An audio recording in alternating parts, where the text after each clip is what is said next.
City of Stories, author Rukmini Banerjee, instructor Anita.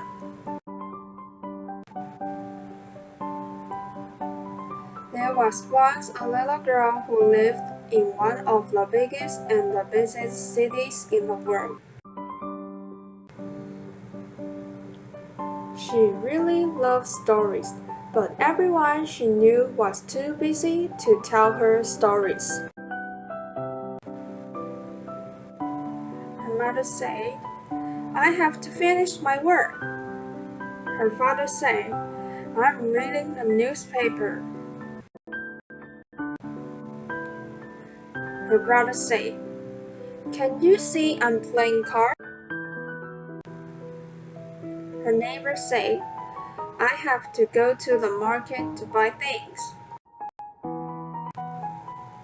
Her teacher said, "First, let us do some math." Everyone was very busy. Everyone was always behind time. Many people were always tired and irritated and certainly had no time at all for stories. One day, Mary came to the little girl's school. She was older than the children. She had warm eyes and a beautiful smile. She was a friend of the children, and she was a friend of the teacher. The little girls wondered if Mary knew any stories. "Do you have a few minutes? Can you tell me a story?" She went up to Mary shyly. Mary looked at the little girl very seriously. "Of course," she said. "I can tell you a story. What kind of story would you like?" The little girl's eyes grew big with anticipation. "Can you tell me a story about a lion?" Mary sat down in the balcony of the school and started telling the little girl a story about a small island who was lost in the jungle. The little girl sat still and listened intently. Mary's story was so vivid that she could feel the wind through the branches of the huge trees in the jungle, the soft swelling sounds of the tall grass, and the velvet fur of the small animals. The little girl's friends who were playing nearby came to find out what Mary was saying. Soon, they were absorbed in the tale too. Before long, the little girl's entire class was around them, listening and imagining and demanding more stories. The little girls, her friends, and the teachers soon found out that Mary knew lots and lots of stories. She could tell stories about monkeys and birds, about violent dogs and mean cats, about fish in blue river and deep oceans, about high mountains and green valley, about children in big cities and children in small villages, about adventures and mysteries, about handsome kings and lovely queens, about what to do when you were scared and what to do when you were sad, about finding lost treasures and about knowing wonderful secrets and much, much more.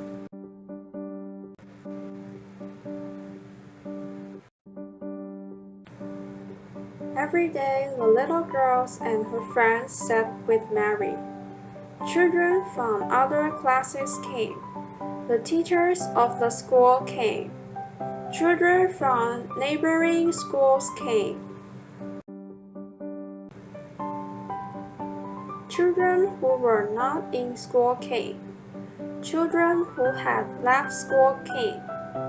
Children who were too young to go to school came. Some sat and listened. Some stood and listened. The youngest children lay down on their stomach, copying their face in their hands and listened. As they listened, they learned how to tell stories to each other.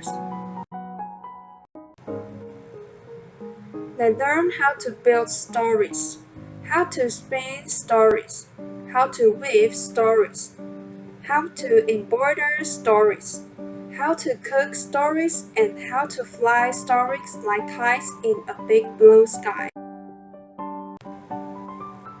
They all learned how to tell them so that the listeners could not blink or move and would remain mesmerized till the story's ending.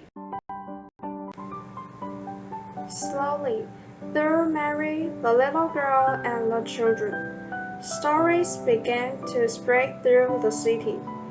People began to tell stories, and people began to listen to stories. Mothers stopped work. Fathers put away newspaper, and teachers put aside the math textbooks. Neighbors did not go shopping. They began to tell stories. The big brother stopped playing games, and the little sister stopped skipping rope. They began to listen to stories.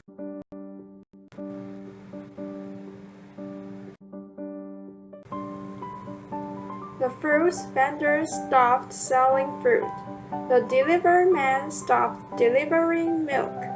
The street vendor put aside all the things. They all started listening to each other's stories. The bus driver left his bus and came to listen. The conductor forgot his bag of tickets and money in the bus. He was in such a hurry to tell a passenger his stories. Trains did not run in the city because the drivers were too busy with stories. Newspapers were not print. Building could not be built. The flyover could not be complete. No restaurant serves meal. No bakery made bread. No fisherman go out to fish. No one was willing to do anything but tell stories and listen to stories.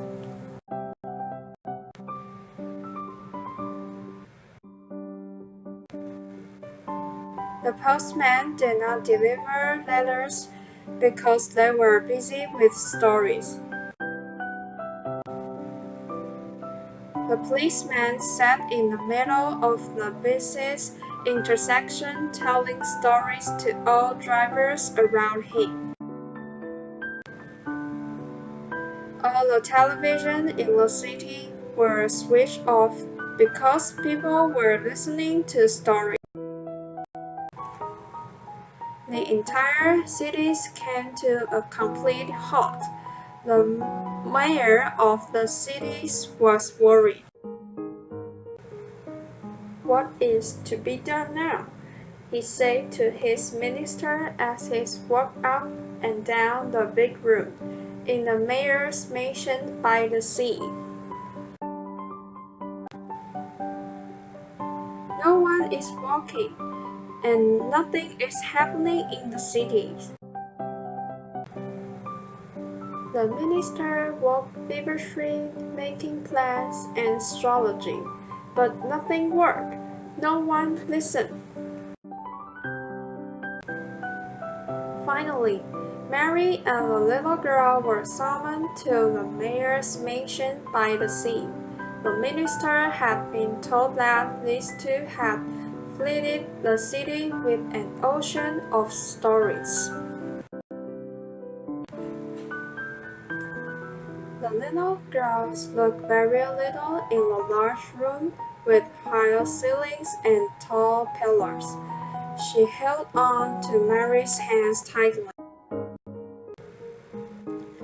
Mary, to look small, surrounded by the fat and tall men and women. No one smiled. Everyone looked at them with frowns and scowls. These stories have brought our big city to a halt. What do we do about this? Asked the mayor in his loud, booming voice.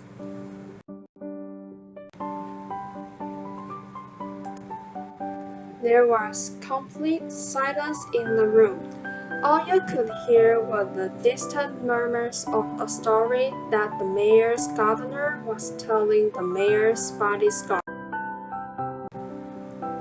The little girl grabbed Mary's hands even more tightly. Mary looked straight at the mayor. Her voice was not loud, but it was very clear.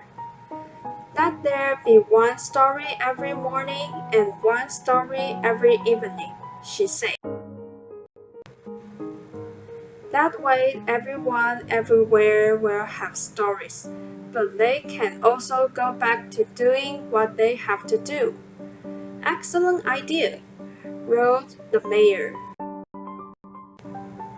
The minister clapped. The fat and tall man and woman began to smile. The little girl loosened her tight hold on Mary's fingers. The whole city heaved a sigh of relief. From that day on, in the big city, one story is told in the morning, and another one before going to sleep at night.